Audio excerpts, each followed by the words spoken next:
Okay, real quick, I just want to say I'm very lucky, very fortunate to be part of this university. If you think about all the great minds, all the college football coaches there are out there, especially defensively wise nowadays, there's a lot of people who could be standing here in front of you, and I'm just thankful for the opportunity that Coach Rule and Mr. Alberts gave to me and my family, and want to do things right and want to get this thing back on the right track. So, with that.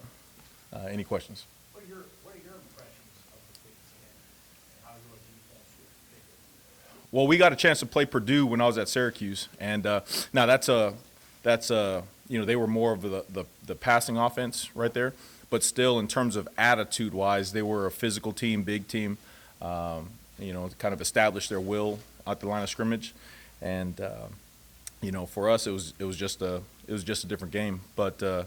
I think nowadays, Coach Rule, one of the things he did was he was big on studies. He's a big football guy, and one of the things he sent me was the personnel groupings and stuff in the Big Ten last year, and it's surprising to see that 11 personnel was the top amongst I think everyone but one team. So you get that with obviously in the bowl games you got a chance to see Syracuse against Minnesota. You saw Illinois versus Mississippi State. So really it's a deal that we're going to have to account for, and really our personnel comes into play. I got to be able to put our guys in the best position to make plays.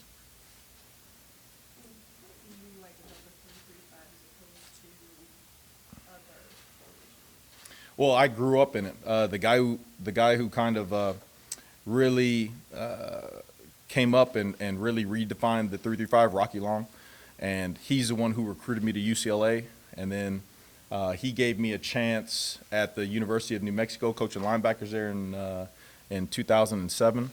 And then when I went to San Diego State, all those times we were running the 335. So it's something I grew up in. I played in it, and then coached in it my whole time. And really, when you're studying football, the 335 is just personnel. I mean, personnel-wise, you're lining up with 3 D linemen, 3 linebackers, and 5 DBs, but football-wise, that's all that really nickel is. Nickel is 4-2-5. I mean, we go 3-3-5, but we line up in a ton of different fronts and all that kind of stuff. So really, it's just the 3-3-5 is more personnel based. So. Coach Greg Smith from inside Nebraska, how does that 3-5 defense allow you to look at multiple guys in the field? How does it broaden your back? Yeah, no, good question, Greg. The biggest thing there is I think that 3-3-5, when you start off with that base, it allows you to recruit and then really be flexible with what you have. I know that's a starting point, but then let's say you have a great year and you have a ton of defensive linemen. Well, now you went from being a 3-3-5 to maybe a 4-2-5. Maybe you're down on D linemen and you have more backers. Well, then it's a 3-3-5. So it gives you a chance to go out and recruit. And the great thing about Coach Rule is he is really, really big on recruiting the big guys up front. So we're going to recruit our tail up there and then kind of adjust the defense to the personnel that we have. Tell me, Mitch Sherman from the Athletic. You guys got a jump start in recruiting with this class, this freshman class, junior college player, guys out of the portal, and that in year one, you'll have a lot of your guys here. How much were you able to look for pieces that will fit the scheme you want to run in that short period of time and signing those players? Mitch, good to see you, man. Good to see you. The crazy thing about that is kind of like I said. I think if you get stuck just recruiting, okay, 3-3-5, I only get this defensive lineman for this, I get this nose tackle for this, I get this for that. I think then you're stuck. I think the biggest thing, especially with Coach Rule's background, is you take athletes, you take football players, and good coaches kind of adjust the scheme around them. And that's been the way it was since when I came in there. This 3-3-5 was always at places where maybe you didn't get as many defensive linemen, so you saw more 3-3 stuff. Well, some years when you had better D linemen, you saw more 4-down stuff, So it's always about how does the scheme fit the players versus recruiting specific players to fit the scheme. Is it possible you wouldn't even run a 3-3-5 kid? Yeah, of course. Anything's possible. Anything to win, man. 3-3-5. If we got to line up with 5 D linemen and 1 linebacker, whatever. That's the great thing. for me, it's about concepts. You know, you teach a concept, and whether you have 3 D linemen and 3 linebackers doing it, or whether you have 5 D linemen and 1 linebacker doing it, it's very conceptual. Coach Steve Mark with Inside Nebraska at the rover position Yeah. at Syracuse. Can you just talk a little bit about that and if you're going to use some part of that here? Yeah, it'll be now again. I think Sat said it best. We haven't got a chance to feel the guys around here yet. You know, you watch the tape and you see where guys were and what they were doing last year, but I haven't got a chance to feel them. So you don't know exactly how that, if it's going to be played the same, if it's going to be like more traditional old school where that guy was more in the center of the defense, or whether that guy's more on the perimeter of the defense. We don't know yet, but it'll be very similar to what we've done and what's being done with all those same guys from the Rocky Long Tree. Yeah. Would you characterize it as a difficult decision for you to take this job? And why? I mean, why did you take this job? You know, again, whenever you're talking about a situation where you're in a good place. I mean, I was in a good place with Syracuse and Coach Babers, and those young men over there played their butts off for me in the university. And when an opportunity presents itself like this, I think it comes down to a lot of factors. You know, me and my family talking, the relationship with Coach Rule going back to when I was a player and he was coming in to be a GA. And then, again, I said this once before, but, you know, I think first impressions are really big.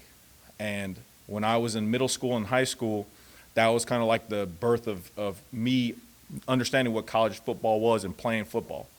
And that's you know, you look at me in middle school, and I graduated in 96, 97 from high school. That was Nebraska, right? That's Nebraska. You looked up and you saw Nebraska, Nebraska, Nebraska.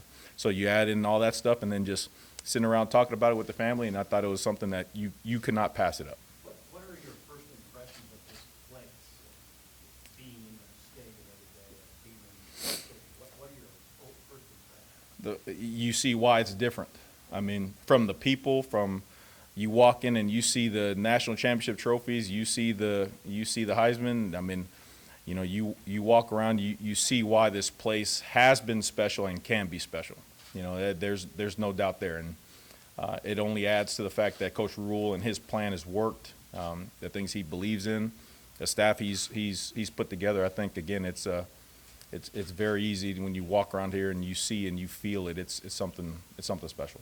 Tony, how much of a connection were you able to form with Coach Rule in that short time that you guys were together in Los Angeles, and did that relationship, did you maintain that relationship over these last 20 years? Yeah, you know, it's funny. So I was going out, he was coming in, and I didn't get a chance to play pro ball. I wasn't good enough. All right, so for that next year while he was a GA, I was around the program finishing up my schooling and all that stuff.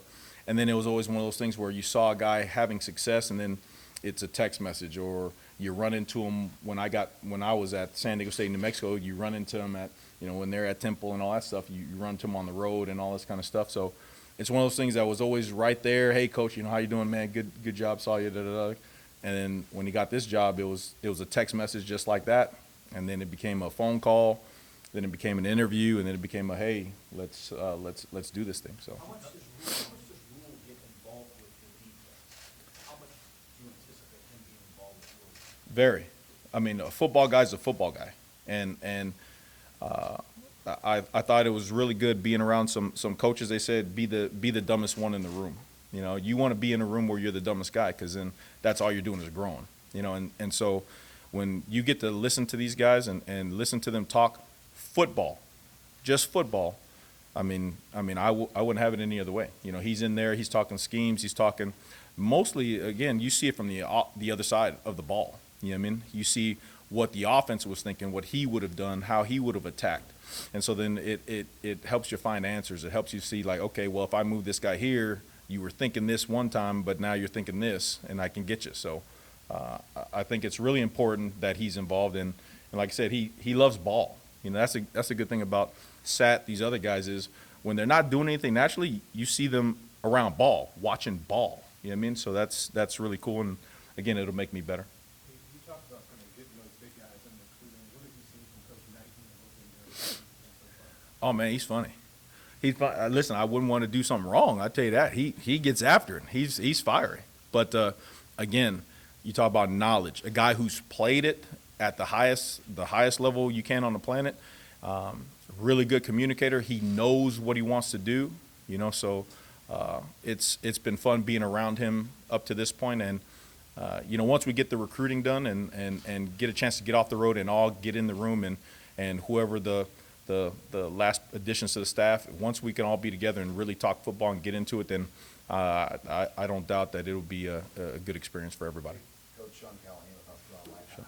How much have you been able to study the roster, the Yeah. players you inherit? I mean, they finished the year Yeah. on a strong note. A lot of those guys have turned on you. What do you know about what you have to work with that's already here? Yeah, I mean, they've been sprinkling in because when I got here, they were taking finals and in that discretionary week. So I got a chance to see a lot of the guys stepping in there, and then any chance we get, we go back and watch just to see body types, how they move, and all that kind of stuff, just on film. And it's funny. You talk about coaching change, and you go into a room and you think, okay, when you watch the film, you say, yeah, these guys aren't very good. Da da da da. Well, when you watch the guys, they play their butts off. And you do have some talent there. I think it was just a matter of, for me, making sure that everybody's on the same page and everybody knows what they're playing for, because that's the biggest thing. That's the biggest thing that helped us at our last school. At my last school, was when we all saw things the same way. We all knew what we were fighting for.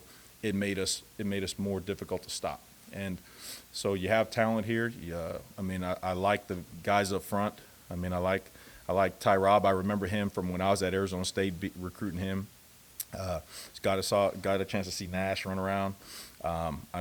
Again, Luke. You see, I like some of the athleticism of the DBs, but again, it comes back to seeing them and feeling them in person, and then getting a chance to put them in the best spots where they can just go play versus be thinking all the time. The side of the field identified on the offensive side of the ball, the receiver position is one as an area of need. Do you see anything on the defensive side where you see, okay, we need bodies there, we need more talent there? I would say, you ask a coach that, you're always gonna hear D-line. You always want more D linemen, okay? And then I think, you want to see, I really want to get a chance to see and be around the guys at linebacker. I want to see that room completely. I know we've made some nice additions to it, but getting a chance, I know when I get a chance to see Luke, and I saw him running around, got a chance to meet him, really excited about what he does.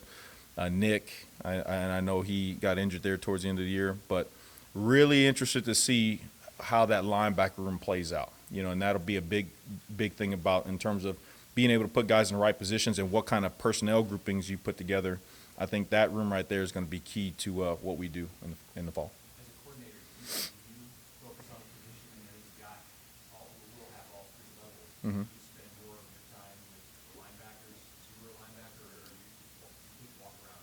No, I usually spend my time. I was with the linebackers, and then I went with the secondary for a big chunk of my career, and then went back at Syracuse to linebacker. So once everyone is hired and we get a chance to see where I can be daily. I like to walk around so I can hear and feel everybody, all the position groups and the coach interactions and stuff. But I'll be with the position group mainly, and then walk around. But we need to get everybody in the room first. Marcus, he's got a young staff on the offensive side, 30s and 20s. Yeah.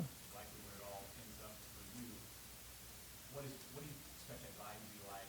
What's the pluses and minuses of having that much youth? Well, you got a lot of energy. That's for sure. Have you guys met Coop yet? That dude is like a walking Red Bull advertisement right there, man. This dude has a lot of energy. I love it. T Knight. He's talking. Some of the other guys there that we got to announce. A lot of energy. First thing you see and you feel is the energy, and I think, I don't see anything as a detriment. It's all on me to make sure that we all see things the same way. You know what I mean? At the end of the day, we all see things the same way. So when we go out there and we teach and we coach, everybody's on the same page. I think that's the most important thing. And until we're all in that room, until we all get together and really grind things out, I'm excited about not only the youth and the energy, but the knowledge. Again, these are football guys. These are guys that, you talk to Coop and he's talking about game planning and throwing defending Joe Burrow and Tom Brady and Drew Brees, stuff like that. Then you go to T. Knight, and he's talking about going up against Trent Williams and all these other guys, in the league and stuff like that. So you talk about the knowledge in the room, and it's gonna be exciting. Coach, you just got, Andy, yeah, Yeah, dude. just, you've been sticking around a whole bunch of different things, but if you could sum up, like, if people ask you, what's the Tony White defense, what are they known for? What do you want to be known for, and what do you want to bring here to Nebraska? I think I would say the passion. You want to see a group of guys out there that when they play, they don't look at the score. They have fun watching those young men play their butts off, and everything will take care of itself. And there's a lot of pieces that go into that, but when they take the field, you're going to know that they're playing for Nebraska. Okay, they're part of a tradition that's really unlike any other in the country. Okay, that I got to make sure I do right. All right, but that you don't have to look up at the score. That when that defense runs out there, you're gonna sit up in your seats. You're gonna grab your popcorn. You're gonna pay attention because those boys are gonna play. Period. Coach, the linebacker you mentioned, Eric Fields, the 2023 linebacker. Mhm. What did you like about him? What did the staff, what is he bring to the team? Yeah, speed. I mean, you see his track times. He's very explosive. A lot of speed. And again, he's kind of a chess piece there where you say, where does he actually fit? Is he a linebacker? Is he that rover position? Is he an edge coming off the edge? I mean, you don't truly know until they get here. But again, the first thing that jumps off at you is he's got a lot of speed, and you don't realize when he walks up on you how big he is. He's a tall guy. He can be 225, 230, and if he can still run that way, then you got a piece to mess around with.